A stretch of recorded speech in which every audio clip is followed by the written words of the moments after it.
But how has it affected your dating life? Because you're single, right? Yes, I am single, Yes, guys. so she is single. There Yes, you go. yes. Hello, beautiful people. Welcome to another video. So today here with me, I've got a lovely friend of mine, Stephanie, Steph, in short. We met at church, at Hillsong Church, actually, a few years ago, and we've kind of been catching up here and there, but not as much. But of recent, we have caught up and, just talked about topics that we're both passionate about, and so we decided to make a video together. So I'm just gonna let Steph to introduce herself, and then we'll go on from there. Awesome. Hi, everyone. So I'm Stephanie. I'm a Nigerian living in Australia. I am a doctor and also a budding entrepreneur. So, lovely. Yeah. Yes. Before we move forward, I just want to thank all my subscribers, all my followers. I really appreciate the love, the support, and to anyone that's not subscribed, what are you waiting for? So moving forward, as Steph mentioned before, she said she's a doctor, and I realized that being a woman and being an African living in Australia, it is a profession that I have not seen many people like us in the medicine world, and so it is something that I just thought that we should talk about. And so basically we're going to give Stephanie the platform to talk about her journey from when she started to now being a doctor, and then we'll just see how her profession has impacted her in various parts of her life. yeah, awesome. Yeah. It's very difficult to take like a very long journey and put it into one. And I think people always try to ask, "Oh, Steph, so how many years have you been studying?" I hate that question. Because then you have to count all of it. Yes. But I actually don't remember the first time that I decided to be a doctor. But all I remember, my first decision around it was thinking, what kind of doctor did I want to become? Yeah. And we do have, so my grandma was a nurse and my mom's older sister is a doctor. So we do have a couple of medical people in our family. I have pharmacists in my family as well. So my parents are not medical. My dad's an engineer, my mom's an accountant. But obviously we had that medical background. Right. Yeah. But my mom always wanted us to just to basically foster whatever we wanted to do. And so she gave me this book called Think Big by Ben Carson. And I think everybody who's read that book wants to become a neurosurgeon, which I did for like 2 seconds until I realized. And then you came to the reality of I'm going to be old. It is hard. I'm going to be old. Yes. So I didn't want to be a grandma trying to cut into people's brains. It's not very safe. No. Anyways, but I've always, since then, I've loved women's health and just children's health. And so did most of my studying in Nigeria, primary school and high school. And then I moved to the US to do my pre-med. And so I had like massive experience there. Thought I was going to live in the US for the rest of my life. I applied to schools there. And then just on a whim, I just thought, oh, Australia, I should just apply. I got like a little nick of adventure.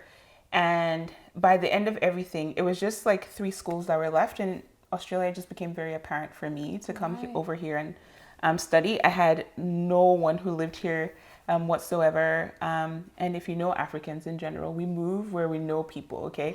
So that was like a massive thing that I did. And my parents, thankfully, were very, very supportive. And basically, they just supported me whatever way they could. Yeah. So financially, socially, obviously, they provided me basically everything that I needed. And so and then I moved to Australia and did med school here, and since then I've been working for a number of years as well. So Lovely. That is a real snapshot. I know. Yes. A lot has happened. Yes. But so basically, let's just let's just rewind a little bit. Being a woman and being of African culture or of African background, did you find any challenges, doing med school here in Australia in particular? Yeah, absolutely. Like I mentioned, so when I first moved here, I didn't really know anyone. So finding that sort of social network was a bit difficult. Yeah. When I moved from Nigeria to the US, I didn't move with all of my family, but I moved in with family. So that obviously cushioned the blow. Yeah. And then I could manage the culture shock because Yeah. I wasn't on holiday anymore. For me, culture shock meant I wasn't on holiday. I was now there to study. To live So it and wasn't like, study. oh, just going out and doing activities. I had to this was everyday life now. Yeah. But I had family at that point to sort of help coach and just sort of buffer me as I made that transition. Yeah, of course. And then I moved to Australia and I didn't have any of that. So that for me was like a massive challenge. And I think that with a lot of things, I just internalized that as well. Just not wanting to really bother my family, which I'm sure a lot of people would understand. Yeah. And obviously, moving to a new country, I was used to, so when I moved to the US, I was able to make friends with people who had similar personalities. It was just a little bit difficult when I moved here, to be honest, because it seemed like everybody in my cohort already had friends, and I wouldn't say that I necessarily had Australian friends when I first got here. People who were my friends were more likely to either be of African descent or other international students who basically moved to Australia. Yeah. So I found that very interesting because that was not the way things were when I was in the US as well. So that was a bit of like a culture thing for me. And then obviously when you're going through everything, you have a bit of like racial bias. I know it's been quite topical lately. So that was another thing that I faced. In the US, it's very blatant, like it's very obvious. There were so many times that I walked away thinking, oh my gosh, that was actually racist. That just happened. But because there were not a lot of people of, I say, my color or of African descent who were there. So a lot of times I just internalized and I was just like, yeah, we just, we keep moving forward, whatever. This is in Australia. This is in Australia. Yeah. So it's like, yeah, we just keep moving forward, and we just deal with it, whatever. But then the thing with that though is like when you're internalizing, you're not really dealing with it, right? No, so obviously that came out in the end. And I had also like professors who would say random things. I think I've told you this story like a while back. Yeah. There was just like a professor who we're going around the room and introducing ourselves, and then he basically just it got to me and I said, oh, this is who I am. I'm Stephanie. This is what I enjoy doing. I love women's health, children's health, and everything. And he blatantly just looked at me and said, women of African descent don't do well. Well, he didn't say African descent. That's me being politically correct. But he said, Black women don't succeed in medicine. The devil is a liar. I was like, he did not just say that. And literally nobody said anything. It was just quiet. Of course not. That is the culture here. Yeah. That people actually stay away from your business. I don't feel very well supported sometimes, in the Australian culture when somebody is not being nice to me. Sure. People kind of just keep quiet and I mind can their own business. definitely say that was the case in this one, and I've experienced that as well. And it just needs to change. Absolutely. Because we are we Australian citizens and we are working and contributing to the community, and I don't know. Personally, I feel like if I'm not the kind of person that will keep quiet if I see something going like wrong an injustice close or to something. me. Yeah, I feel like I will say something, just to show support to the victim, but also to say to the person that is doing wrong that, hey, they're not alone. Okay, they're not alone, and somebody else is watching, and you need to stop. Exactly, and overall, it's just not right. Yeah, and I think that's it. absolutely not. So I was really, really shocked at that comment. I was just like, whoa, that was out of left field. And I'm usually somebody who's, same thing, I fight for people. I'm very loyal. So that really hit me because I thought, somebody will pipe up. And if that was in the US, usually you'd have one or two people. Absolutely. Americans generally wear their hearts on their sleeves. So they would just back you up and everything.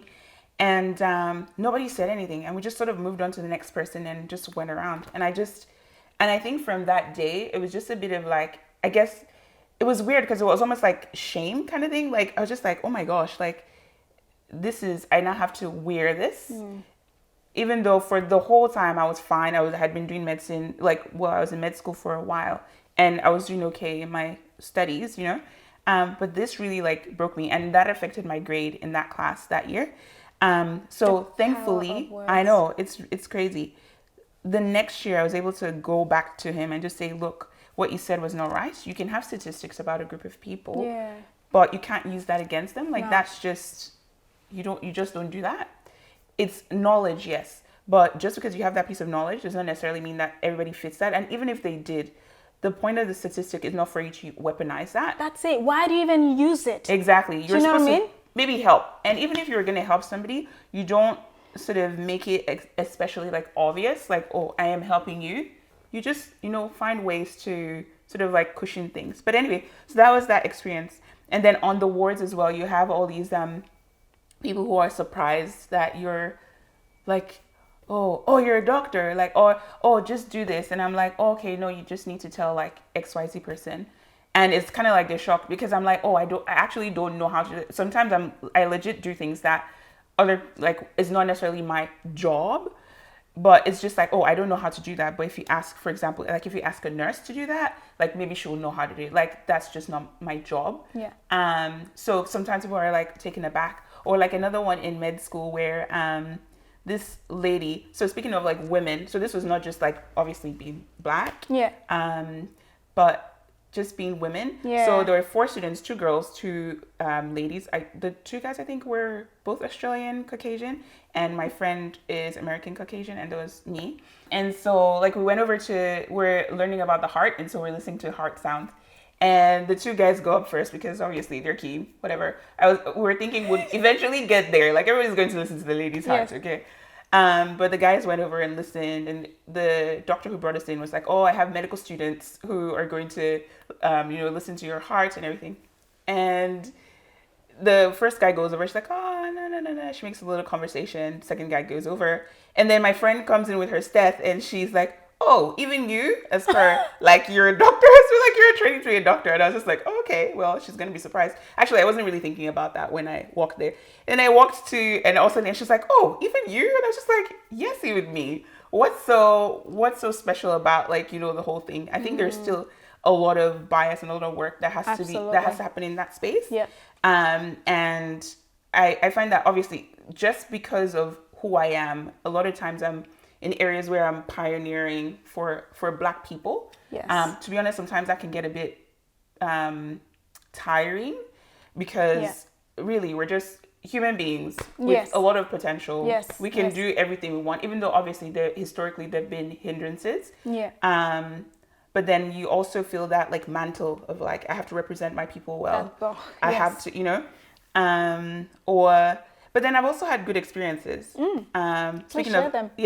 wearing my mantle, it's like you get all the nurses on the ward and they'll just come, like usually people of African descent just come over like, we're so proud of you. You're like making us proud. I know. Like that can be a bit of it's a good boost, right? Because sometimes you just think, oh my gosh, like I'm just over this, and then someone just say, oh, you know what? We're really like rooting for you. We're so proud that you were here, and that helps you realize that what you're doing is actually bigger. Yes. Like when I stand here, there are a lot of girls who want to be doctors, but they may not necessarily see somebody like them who is in that position. Yeah. So the fact that I have that opportunity is massive. Like Absolutely. there's the joys that come with the actual job. And then there's challenges. Yeah, there's the challenges as well. But then there's it also, I guess, seeing other people look up to you as well is one of the benefits, basically. Absolutely. Yeah.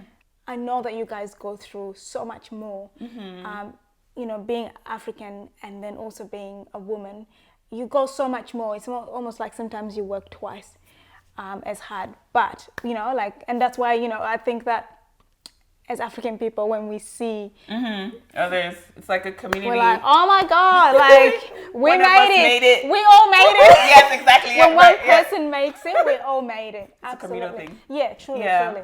But how has it affected your dating life? Because you're single, right? Yes, I am single, yes, guys. So she is single. There you go. Yes. I remember one conversation. My first year when I moved to Australia, I was having a conversation with this guy. It was just platonic banter, just, chilling and everything. And literally, it was just like, oh, what do you do? I'm a medical student. I kid you not. That conversation died. It was a cold death. The thing died like, I was just like, oh. She's like, oh, yeah. Okay, so next minute, like it was almost like I had been passed off to somebody else to like start talking to. I was like, Wow. oh, okay, well that just happened. So He's there's, lost. I know, I was like, there's something for you peoples, but Wow. there you go. That happened. But then I've also met people who are like, I don't care what you do. Like that's amazing, that's fascinating and stuff like that. But like they still relate with me normally, and I think that that's also amazing. Yes. But yeah, a lot of times people tend to just be like, oh my gosh, you're this unicorn from like another planet, and it's just like okay, cool. Yeah. So sometimes it can be a little bit it's really hit and miss. Some Yeah. people are like genuine, they're just like, oh, that's amazing, tell me more about it. They're genuinely interested. Yeah. While some other people it just dies for them there. It's almost like it's a bit too much sometimes. Yeah. Or at least sometimes I feel like they feel like it's a bit too much. Yeah. Fair enough. Oh wow. So yeah, but I know that there are guys out there who can handle a strong woman. Yes. So yes. Hit a there you sister go. up. Hey. Oh my goodness. Oh, that's hilarious. And so what would be your advice, I suppose, to that young woman or older woman that, wants to do medicine or wants to do a profession that obviously there's not many women, and on top of that, African women it's not easy to get to, and the journey is a little bit long and rough. Like, what would be your advice? Sure. I want to say, first of all, like there's more of us out there than you think. Yeah, right. It's just basically we just need to find a way to build like a network. Yeah. So people actually have access to us.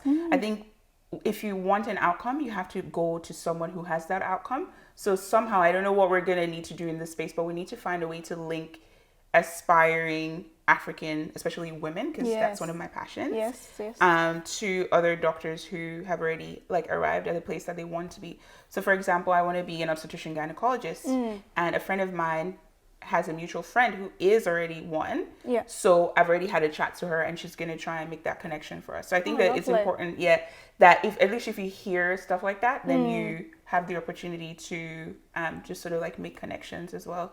So that's one of the things I'd say. Two, you can do it. Like literally, you can do it. There will be challenges, but just stick with find a support network, especially with people who have like similar goals, similar ideas to where they're going. Yeah. So that way, when things happen, they can normalize it for you. They can help sort of pad you a little bit. Yeah. I think that's also very, very important as well. Yeah. But regardless of what it is, I think that you can do it. Becoming a doctor is a long road, as we all know. Don't put all of your life into that one profession. Make sure that you're also doing other things as well. Keeping up with your hobbies, very, very important. You need that balanced life. Absolutely. Eat well. Yeah. Go dance a little. Yes. Hang out with your friends. Yeah. Do, in quotes, normal people things. You will need to study and do all that stuff. But it's important that you also just live a very balanced life as well. Yeah. So yeah, that's like some of the things. That's amazing. Yeah. There's another scenario that I just wanted to ask as well, with finding a job. Because it's one thing to actually finish your studies. It's another to actually get a job. Yeah. So tell us your story. My story has been the story of favor. So I don't know that it'll be the same for everybody, but I think if you study, I'll say Australia, for example, if you study in Australia, you actually have a good chance of getting a job. Right. The number of people that don't get it is very minuscule, to be honest. And the way the match is done, you might have to go outside of the metro areas to find a job, which is what I ended up doing. But I was actually happy to do that because I knew that it was just going to be my first year that I would go out, and then I could always come back to the bigger cities after that. And 1 year goes by so fast. That's true. It was done and dusted pretty quickly. So the match system is relatively good. If you're an Australian citizen, it's amazing. Yeah. You can apply and you'll get first preference and everything. If you're an international student, then it's a little bit trickier. And you know that for you to get in, you probably should put a match for something outside. Right. Then you have a higher chance of being picked up pretty quickly. But finding a job is actually not too bad here. Okay. Yeah. It's actually been a very good experience for me. I had it was just amazing. So I went over to Rockhampton for a year, did my internship, and then applied to come back to Brisbane and actually got a job that was a year higher than where I was supposed to be. That's amazing. So it's almost like I had like a double promotion and everything. Take that, teacher who said I couldn't become a doctor. That's right. I really hope that you guys meet again one day and you'll be like... I just hope that he's just doing better. But anyways. Yeah, so I hope he's not putting down more people. the other people. No, I actually, like, I gave him a stern warning when I saw him. I was like, don't do that to the people that are coming back in. Good. So when I moved back to Brisbane, yeah, like I said, I got that job that was like 2 years, like the next level up. And then I've just sort of like stayed at the same hospital, thankfully, just gaining more experience and everything. And then after that, my plan is to move to like a tertiary hospital as well. Yeah, of course. Because you got to keep maximizing your skills. That's it. Yeah, so that's it. And I also tell all my friends like the little things. So if there are job openings and things like that, like I also send to my friends. So we have like a little network going of like friends. Yeah. And we just say, oh, did you hear about this? And did you hear about this? So good. I've had friends who have emailed me who obviously want me to move to the Sunshine Coast, but and have sent me like, job openings and things. So we just generally try to, with a network, just support each other that way as well. That's so good. Yeah. Oh, wow. Okay. Yeah. I love how, like, supporting each other goes really a long way. I just feel like it will dig you out of holes, so I am so glad that is all working out for you. So I just wanted to say to just talk about one more thing. So I'm a nurse. And so she's about to crochet. There is always drama between nurses and doctors. And it is not always so openly talked about. But let's just, let's just openly talk about it a little bit. We love you. You love us. Okay, maybe love is a strong word. It is a very strong word. But we have to coexist. It's cat and so we just mouse. have to find a way. Exactly, it's Tom and Jerry. Yeah, it truly is Tom and Jerry. At the end of the day, the entire episode makes sense. Yes. But there's a lot of drama that goes on in the center. And a lot of bashing each other. Yeah. Yeah. The tension is rising. No, Sanu. There are different doctors. Let's Sanu. Yes, okay, yes. That is very true. There are different doctors and there are different nurses. Yeah. And sometimes, just the same way as you have in any workplace, personalities will clash. Yes. And when you put in like emergent situations, it can only what do you expect? So what do I expect? I expect doctors to adhere to the rules like everybody is supposed we're amazing. We're unicorns, remember? Oh my God. Oh my God. We are unicorns too, You're amazing, because actually. without Nurses us are amazing. having to actually give TLC to the patients and do all these other dirty jobs. Yes, absolutely. The patients won't come out of the hospital. True. I'm not gonna lie. Personally, I do in Nigeria we call it toasting. Basically like praising someone.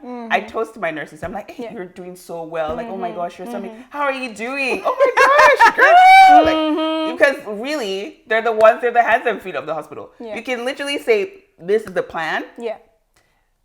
Do you know who does that plan? It's the nurses. Yeah. So if you're somebody who's mean and stuff, things won't go well for you on the ward. So yeah, I don't think that will ever really solve that issue of the doctor-nurse thing.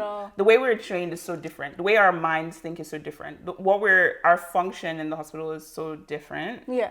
I don't think we'll ever truly come to one. But surely, because there's things that really just puzzle me because I'm like, surely you do this at home. For example, you've just put a cannula into a patient, right? And there is beans everywhere. There's sharp beams everywhere. Just literally do this. Boop. Okay, that person is just... You're rubbish. That person is just dirty. Just discard your rubbish. That person rubbish. is just lazy or something. Because I generally do that. Seriously. Or participate properly in hand hygiene. Oh, wow. That's a big one, especially with coronavirus. That is a big one.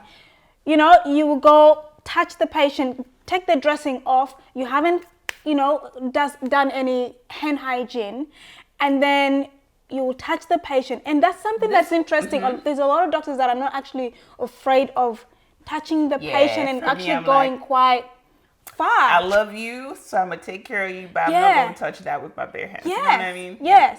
So yeah, just try to do hand hygiene a little bit better than what you're doing currently. Sure. And Okay, for I those that are appreciate doing, that. for those that are doing things Yeah. right, we appreciate it. Like Yeah. we really, really do. There's a lot of us doing things right. You know, you've reviewed the patient, Mm-hmm. you've made a plan, you've written new medications, and then you just disappear. Mm-hmm. You don't say nothing to the nurses. You just expect. Obviously, I am generalizing here, but the amount of times it happens, it is I did mind that blowing. this week. I apologize. Yeah. I So usually what- don't, what- to be honest. I usually don't, but I did that this week.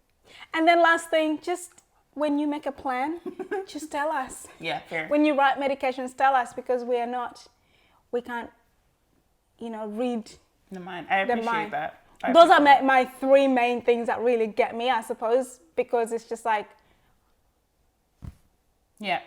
Clean up after yourself, wash your hands, and communicate. yes. These are the 3 ingredients. Very important to make a good doctor. No, I didn't say that. Well, not to make a good doctor, No. but Sanyu's 3 tips. It'll be for nice. doctors, It'll be nice yeah. from a nurse's perspective. Okay, cool. Yes. Awesome. Do you have anything for me? Wow, big thing. I don't even know where to start right now. I feel like we've been the firing line. Yeah, maybe I'm just being too. No, there are things, Sanyu. Yes. Don't say that. No, you don't think that nurses are. We're not perfect. The salt. Yeah, No, we're definitely they're not not the salt in the perfect. earth of every. No, salt. Yeah. absolutely not. Well, I'm stumped, guys. Yeah. But there are things. Don't worry, I'll tell her once the camera's off. And you know what? Honestly, I'm not too sure if we'll be putting this as part of the video. I just thought I would, because I am talking to a doctor. Which is my friend. I can tell her. I'm going to have to go on the news, go to the Australian Medical Association and be like, guys, the nurses have spoken. Yes. This through is Sanya. what they yes, exactly. Sanyu, their representative, has said these are the 3 ingredients to make the world It's best not doctor. all, but I feel like these are things that are easy to change. Yeah, fair enough. You know? Okay. Yeah, because it's something that you do in your daily life. So why don't you Maybe they don't practice clean up it? after themselves in their daily life. Then I feel sorry for whoever they live with. But anyway, overall, it's a love-hate relationship, but we need each other. Yes, we we need do. each other, right? Yeah, we do. And we appreciate you guys. We appreciate you guys. That's right. So thank you very much, guys, for watching. And I hope you learn something from this, and you get encouraged Yes. by Stephanie's story. Please give us a thumbs up, and if you've got any comments, if there's any nurses that want to vent anymore, please leave your comments. If there's any doctors that would like to, please, if there's any doctors that would actually like to disagree with what I'm saying, please go ahead. If there's any advice you have for us, please go ahead. Yes. It is an open conversation. It is open conversation, and Yes. I need your support, guys. I need your support in the comments. Thank you very, very much. Yes, indeed. But otherwise, I'll see you guys in my next video. Thank you very much. Bye.